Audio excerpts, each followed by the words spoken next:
তা ভাষায় প্রকাশ করতে পারতেছি না।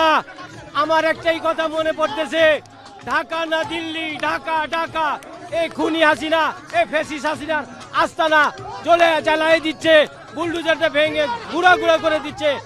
আনন্দের ভাত ভেঙে গেছে, মনে হচ্ছে সাগরে জোয়ার এসেছে। আমার মনের মধ্যে জোয়ার জোয়ার জোয়ার খুশির জোয়ার এসেছে। বাংলাদেশ আওয়ামী লীগ এই পর্যন্ত দুইবার গণহত্যা চালিয়েছে।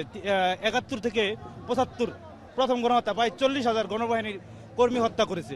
দ্বিতীয়বার ২০০৮ থেকে ২০২৪ পর্যন্ত প্রায় ৩,০০০-এর অধিক মানুষ গণহত্যা করে হত্যা করেছে। এই ক্ষোভ বাংলাদেশ থেকে মুছে দেওয়া যাবে না। মুজিববাদের কোনো অস্তিত্ব বাংলাদেশে রাখা যাবে না। এই অস্তিত্ব স্বৈরাচারের অস্তিত্ব, এই অস্তিত্ব চিরদিন বাংলাদেশে গণহত্যা আবার এই চালানোর অস্তিত্ব। এত মানুষ হত্যা করার পরেও বাংলাদেশ আওয়ামী লীগ তাদের কোনো সাধারণ তৃণমূল থেকে একদম উপর মহল পর্যন্ত কোনো নেতাকর্মীর সামান্যতম অনুশোচনা নাই। আওয়ামী লীগ বাংলাদেশ থেকে চিরতরে নিষিদ্ধ করতে হবে।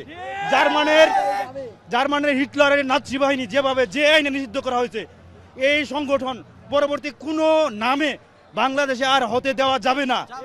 এই সংগঠন বাংলাদেশে থাকবে না, এর কোনো অস্তিত্ব থাকবে না।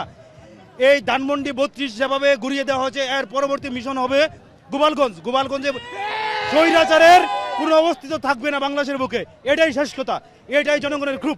যারা আওয়ামী লীগের দোসর আছো, তারা এই সমস্ত ফেসবুক কমেন্টে না রাজপথে আসো। আমরা আসলে অধীর আগ্রহে অনেক মাস ধরে ২৪শে আন্দোলনের জুলাই আগস্টের পর থেকে কিন্তু আমরা অপেক্ষা করছিলাম এই দিন কবে আসবো।